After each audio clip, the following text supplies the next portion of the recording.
dalam ketaatan kepada Allah Subhanahu wa Ta'ala.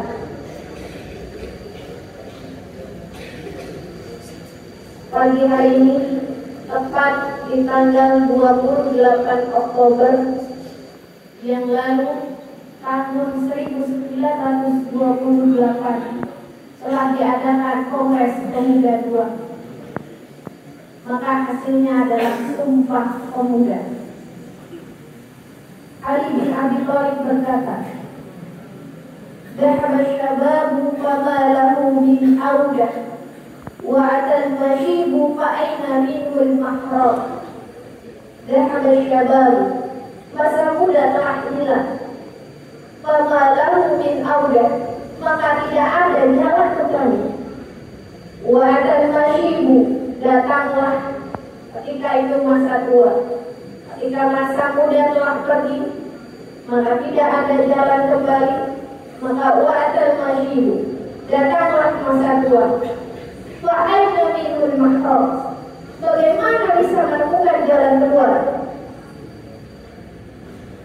Ketika masa muda telah pergi, banyak jalan keluar yang dapat kita selesaikan. Solusi kebangsaan banyak yang harus kita ambil. Solusi keagamaan banyak yang harus kita jalani. Tapi ketika masa tua datang, maka tidak ada jalan keluar. Tidak bisa kita berbuat apa-apa. Ketika adik-adik mengenang Indonesia, kemerdekaan Indonesia, itu adalah sejarah anak muda. Anak muda yang berani mengorbankan masa mudanya untuk kepentingan bersama. Anak muda yang berani meninggalkan masa mudanya demi untuk umat. Anak muda yang berani mengorbankan masa mudanya tidak untuk main-main, tapi untuk berjuang menegakkan bangsa sehingga Indonesia menjadi merdeka.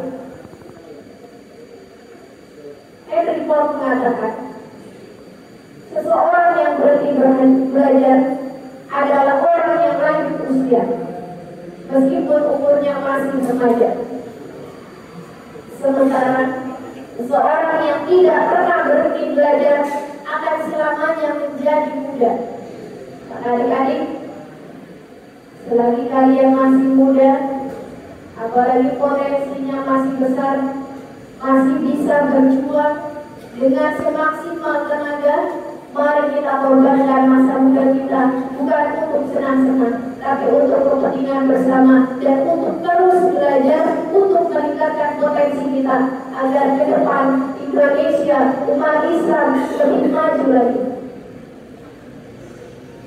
Ketika kalian lihat Al-Quran berbicara tentang anak muda, bukan hanya bangsa Indonesia adalah sejarahnya anak muda, tapi di Al-Quran anak muda tertera di dalam Al-Quran diceritakan kisah Ashabul Kahfi. Al-Kahfi ayat 13. A'udzubillahi minasyaitonir rajim. Bismillahirrahmanirrahim. Nahnu naqussu 'alaika naba'ahum bil haqq. Innahum fityatun amanu bi rabbihim wa zidnahum huda. Kalian lihat anak muda yang berjuang, Ashabul Kahfi, para penghuni gua. Mereka adalah 7 orang pemuda yang beriman kepada Allah, pemuda yang terus mau belajar, sehingga kisahnya diabadikan dalam Al-Quran. Kalian lihat lagi, ketika Nabi Ismail ingin disembelih, Nabi Ismail masih sangat muda, tapi Nabi Ismail bersih hatinya, punya integritas. Kalian sebagai pemuda, tadi Al-Quran mencontohkan yang pertama, karakteristik pemuda adalah harus beriman kepada Allah, dan mau terus belajar. Yang kedua, pemuda harus bersih hatinya, seperti Nabi Ismail alaihissalam. Yang ketiga, ketika kalian buka lagi Al-Quran, kisah Nabi Ibrahim alaihissalam, di mana Nabi Ibrahim sangat berani. Pemuda harus berani.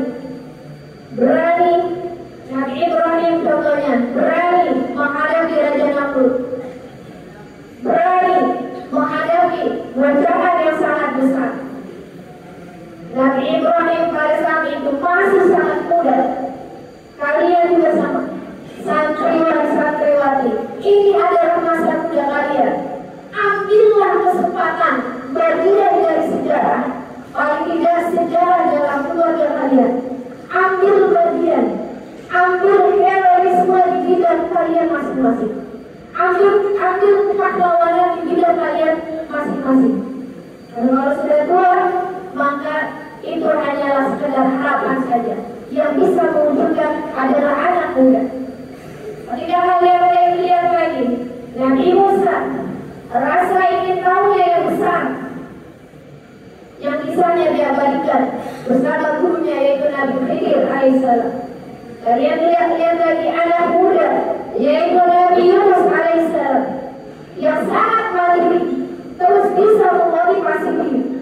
Ketika Nabi Yunus alaihissalam ditolak ikan paus selama 40 hari, Nabi tidak mudah menyerah.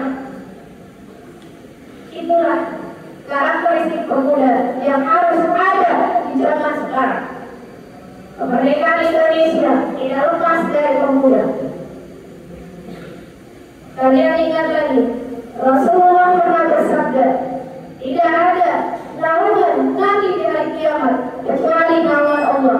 Salah satunya yaitu adalah pemuda yang senantiasa mengorbankan waktunya untuk ketaatan kepada Allah. Kalau sudah tua, kalau sudah tua, cita-cita hanyalah sekedar cita-cita, angan-angan. Sekarang masih muda, saatnya kalian maju, saatnya kalian mewujudkan. Tenaga kalian masih fresh, tenaga kalian masih maksimal. Kalian ingat kisahnya Al-Fatih yang menaklukkan Konstantinopel. Pada saat itu Panglima bertanya, siapa yang tidak pernah meninggalkan sholat fardu dari awal balik sampai sekarang? Prajurit semua berdiri. Tidak ada yang meninggalkan sholat fardu dari balik sampai sekarang. Prajurit Islam, anak muda Islam tidak boleh meninggalkan sholat fardu dari balik sampai sekarang. Yang kedua, Panglima berkata lagi, yang kedua, siapa yang tidak pernah meninggalkan sholat rawatib? Sholat rawatib itu adalah sholat yang mengiringi sholat fardu, sholat sunnah ba'diyah, sholat sunnah qabliyah. Siapa yang tidak pernah meninggalkan sholat rawatib, sholat sunnah qabliyah, sholat sunnah ba'diyah dari semenjak balik sampai sekarang, yang sudah pernah meninggalkan dulu, dia berdiri. Kalau kalian tanya di sini santri Khairul Ummah, kira-kira berapa orang yang berdiri? Siapa? Coba ya, tanya. Siapa yang tidak pernah meninggalkan sholat fardu dari semenjak balik sampai sekarang? Yang sudah pernah meninggalkan, silakan dulu. Alhamdulillah. Sampai Khairul Ummah sholat fardunya dari balik sampai sekarang baru. Tepuk tangan buat kita semua.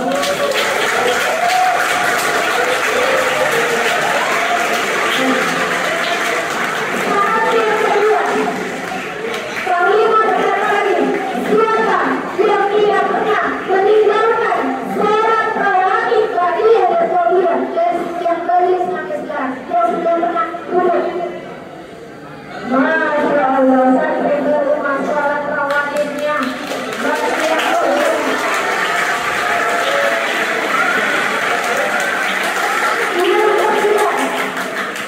Ini yang syarat. Saat yang kedua tadi, setengah prajurit dulu ada pernah meninggalkan baik secara sengaja maupun tidak sengaja sholat rawatib ba'diyah dan qabliyah. Yang ketiga, ketika setengahnya yang masih berdiri, setengah sudah duduk gugur. Syarat yang ketiga, siapa yang tidak pernah meninggalkan sholat malam dari semenjak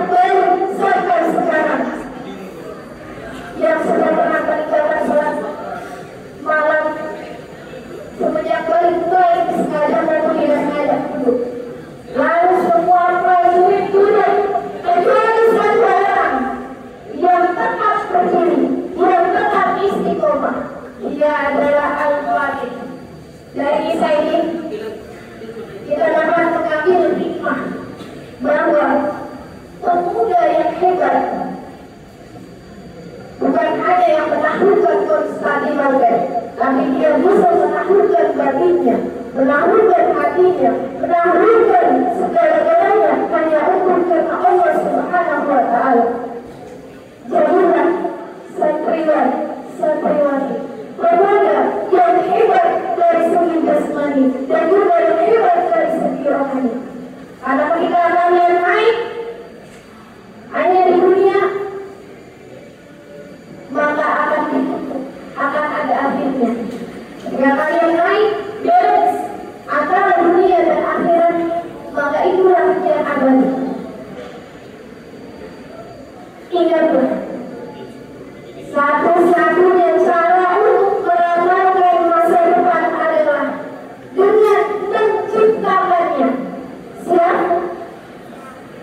Satu-satunya yang bisa meramalkan masa depan adalah dengan menciptakannya. Siapa? Dari sekarang, wahai pemuda-pemudi, kalau ibarat mobil tidak akan bisa jalan tanpa roda. Roda zaman bergerak maju adalah pemuda. Tanpa roda, tanpa pemuda, Indonesia tidak akan terdekat dan tidak akan maju. Tanpa pemuda, rumah tidak ada bisa maju melejit. Pemuda bisa mengubah keterbatasan menjadi loncatan yang penuh dengan hikmah. Limited is unlimited. Tidak ada keterbatasan. Di mana kalian mau pasti bisa. Tidak ada keterbatasan. Di mana kalian bertekad pasti bisa. Tidak ada keterbatasan. Di mana kalian yakin kalian pasti bisa. Limited is unlimited. Tidak ada keterbatasan. Sesungguhnya keterbatasan itu adalah tidak terbatas. Dengan keterbatasan itu adalah salah satu peluang untuk kita maju, untuk kita terus menunjukkan potensi kita untuk lebih besar lagi. Mungkin sekian